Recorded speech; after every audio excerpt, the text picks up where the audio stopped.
Journée de course aujourd'hui avec notre journaliste Olga. Première étape, un supermarché de la place. Du yaourt, du raisin, de l'huile. À chaque produit, elle remarque la présence d'une matière, Vraiment pas l'air d'être du plastique, mais le plastique.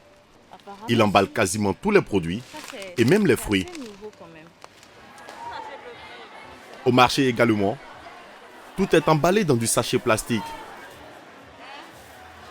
Et pour transporter le tout, Ça combien? encore du plastique. Attends, il voir. C'est 100 francs ça. D'accord. Attends, il va mettre mes trucs dedans. Merci chérie. Il suffit de déballer ses courses pour comprendre combien le plastique est incontournable dans la quasi-totalité des produits de consommation du quotidien. Ces 50 dernières années, la demande de plastique a été multipliée par 20 dans le monde. La production mondiale de matières plastiques a atteint un niveau record de 359 millions de tonnes en 2018. Et la Côte d'Ivoire n'échappe pas à cet emballement pour le plastique. Elle compte 500 entreprises locales qui fabriquent des seaux, des chaises, des bouteilles, le tout en plastique. Le secteur pèse 275 milliards de francs CFA et génère plus de 20 000 emplois. Le segment le plus important de cette industrie reste la production d'emballages plastiques. Il pèse 95 milliards de francs CFA. Problème, les déchets plastiques sont de véritables pollueurs. Un sachet plastique peut mettre 400 ans avant de se dégrader totalement. Et chaque année, plus de 10 millions de tonnes de ces déchets finissent dans la nature. Nous allons vous faire découvrir l'industrie plastique locale, mais aussi l'un des pionniers du recyclage. Bienvenue dans l'univers d'un mal aimé, mais pourtant si convoité, le plastique.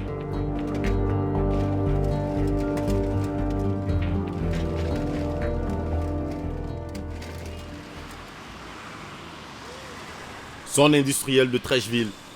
Bienvenue à iPlast, l'ivoirienne de plastique. Lancée en 2009, avec un investissement de 6 milliards de francs CFA. Ici, comme dans la plupart des usines plastiques, la matière première se présente ainsi, sous forme de granulés. C'est le polyéthylène terephthalate, en abrégé PET, qui au fil du temps s'est imposé sur le verre. Tout est parti d'abord du verre. Vous savez, le verre, c'est un matériau qui a un éclat, qui a une solidité, qui a un effet barrière assez performant. Mais le problème du verre, c'est le coût. Le verre, il coûte cher. Donc, la découverte du PET vraiment a amélioré cet aspect coût. 2 fois moins cher que le verre, le coût de la matière plastique varie entre 400 et 2000 $ la tonne, selon les cours du pétrole brut. 30 000 tonnes de PET, essentiellement importées d'Asie, sont transformées ici en moyenne par an, sur ces grosses machines appelées presse à injection.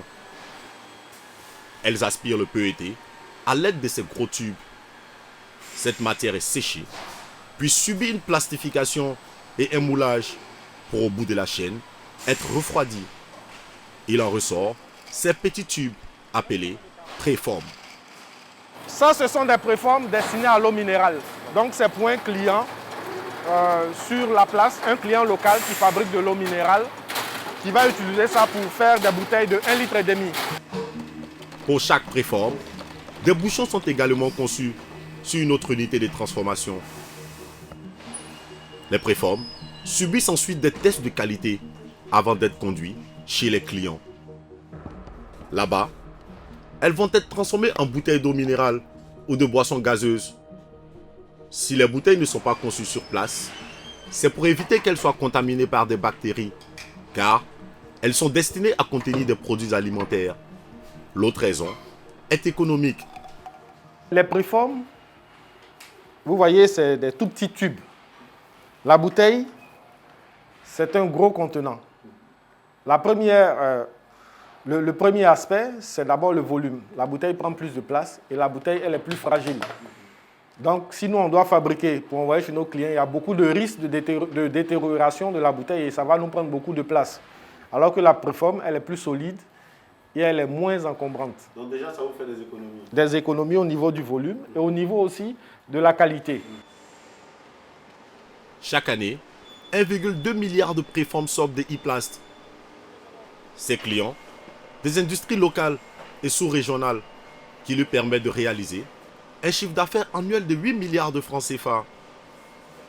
Tant qu'il y aura de l'eau minérale à boire, tant qu'il y aura des boissons de toutes sortes, les boissons saturées, ce qu'on appelle les boissons gazeuses en général, tant qu'il y aura tout cela et tant qu'il y aura encore des détergents à conditionner dans des bouteilles plastiques, ce secteur va toujours prospérer. On compte 5 entreprises sur ces segments de l'industrie plastique qui fabriquent des préformes. Celles-ci serviront à produire près de 3 milliards de bouteilles plastiques par an en Côte d'Ivoire. La preuve que ce segment de l'industrie de l'emballage plastique est en plein essor. Et il n'est pas le seul.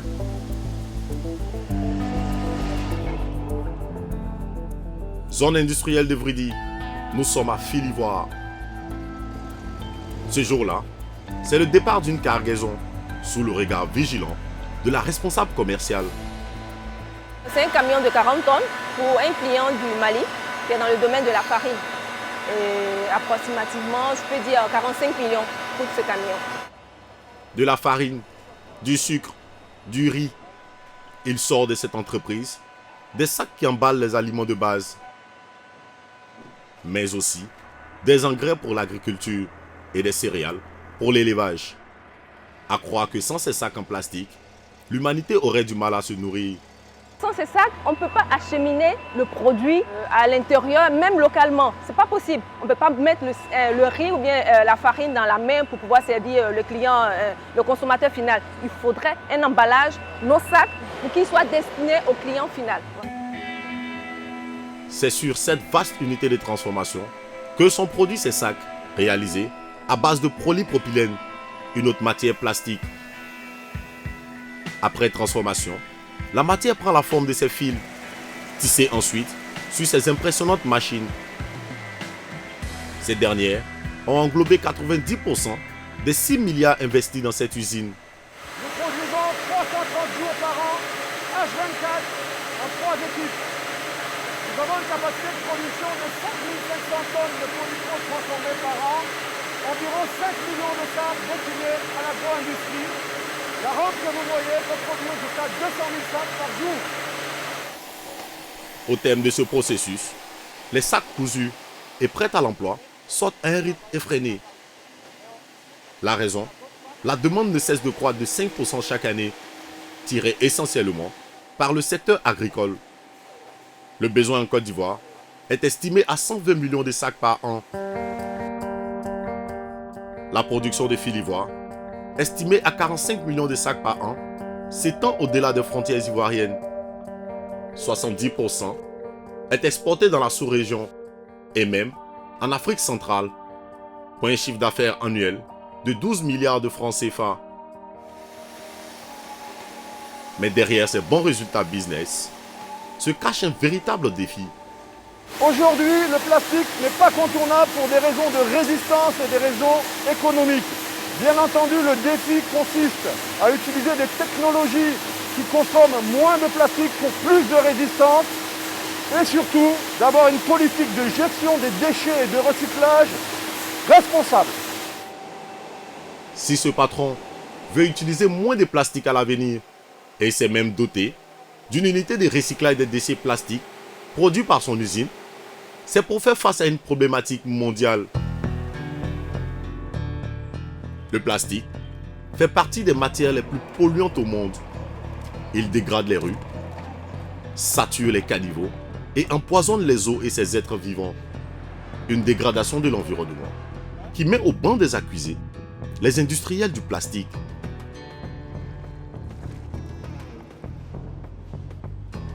Retour à E-Plast. Ici, la principale matière première, le PET, détient la palme d'or du plastique le plus polluant. Mais pour l'industriel, La recherche de solutions passe avant tout par l'État. C'est un vrai problème, mais moi j'attire également, sur ce point, j'attire l'attention de l'État. Parce qu'il faut organiser la société de sorte que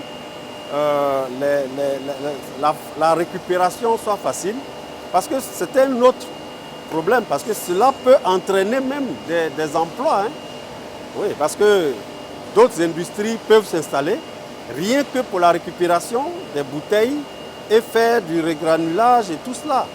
Et vendre à d'autres industries qui vont l'utiliser.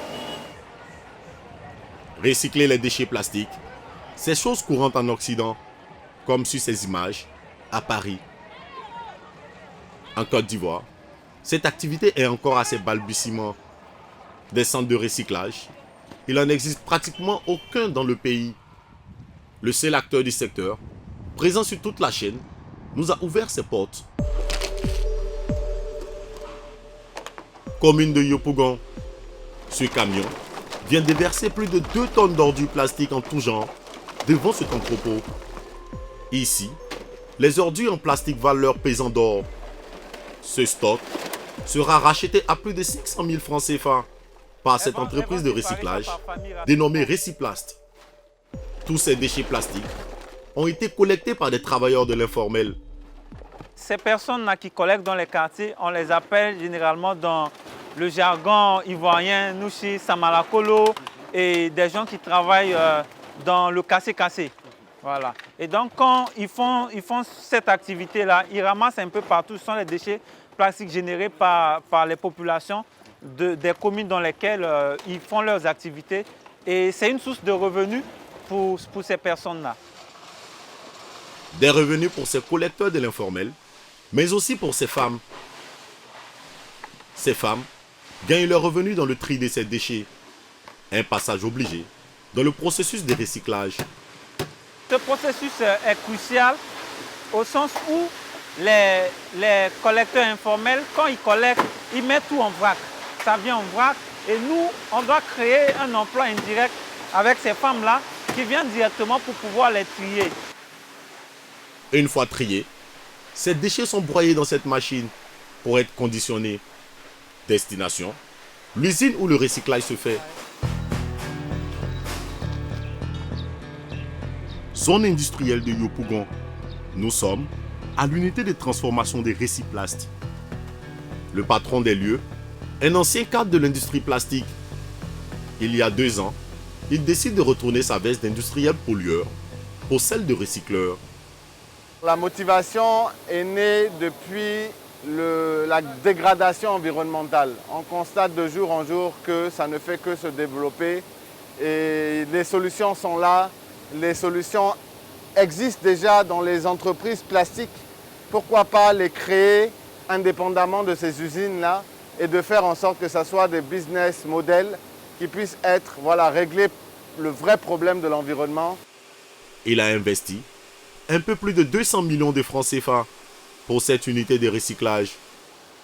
Les déchets broyés en entrepôt sont lavés, rincés, séchés, puis chauffés pour donner à la fin du processus ces granulés destinés à l'industrie plastique locale. Des déchets transformés en or. Voici à nouveau de l'or noir. C'est une matière secondaire. Donc ce déchet que nous pouvons constater qui a été collecté dans la commune de Port-Boué est revenu à l'état matière première secondaire. Permettra à l'industriel de refaire un bouilloire, un seau, une assiette. Conditionnés dans des sacs de 20 à 25 kg selon les types de plastique, ils sont vendus en moyenne à 11 000 francs CFA l'unité pour une rentabilité allant de 15 à 20%. Chaque mois, 100 tonnes de ces granulés sont produits ici. Des quantités à même de satisfaire seulement 10% de la demande locale. Si ce patron n'arrive pas à produire plus, c'est parce que son principal fournisseur de matières premières, le secteur informel, ne peut lui garantir des stocks réguliers de déchets plastiques. Alors, pour pallier à cet handicap, Salamé a trouvé la parade. Il a installé depuis 2019 Dans les quartiers d'Abidjan, comme ici à Port-Boué, ces box pour collecter directement auprès des populations les déchets plastiques. Alors la collecte se passe bien? Oui, la collecte se passe bien. Très bien. Lorsqu'il arrive sur les lieux, des femmes se pressent devant le box pour revendre leurs déchets plastiques. Celle-ci en a apporté pour 20 kg et demi. En retour, elle reçoit ce reçu qui lui permet d'obtenir un montant d'argent qu'elle pourra dépenser en produits alimentaires ou mobile money. Alors madame, ça a donné quoi à votre collecte du jour? Ma collecte du jour a donné 1537 francs CFA. De petites compensations qui motivent les ménages à apporter leurs ordures plastiques. Mais pour cette dame, la principale motivation est ailleurs. Non, pas forcément par le petit retour qu'on gagne, mais soucieux de l'environnement, parce qu'on s'est dit que ces déchets peuvent salir l'environnement et qu'on trouve un éco-boxeur à côté qui peut nous débarrasser de ces déchets. Objectif, collecter 24 000 tonnes de déchets plastiques par an dans la capitale économique. Seulement à ce jour, ce seul box récolte uniquement 2 tonnes et demie de ces déchets par mois. 40% sont composés de PET, le plastique le plus polluant. Pour collecter davantage, il faut plus de fonds. Un modèle économique comme celui-ci à Port-Boué avoisine environ les 50 millions de francs CFA sur son investissement initial pour implanter un module. Port-Boué a besoin de 6 ou 7 modules. Le district d'Abidjan a besoin de 66 modules. Donc le besoin estimatif en termes de financement pour déployer sur le district avoisine les 3,5 milliards, voire 4 milliards de francs CFA. Des investissements importants pour permettre au camion de Recyplast de rapporter encore plus de déchets plastiques à son usine de recyclage. Mais surtout, de réduire la pollution des déchets plastiques à Abidjan. Un défi gigantesque en attente d'entrepreneurs, mais aussi de bonne volonté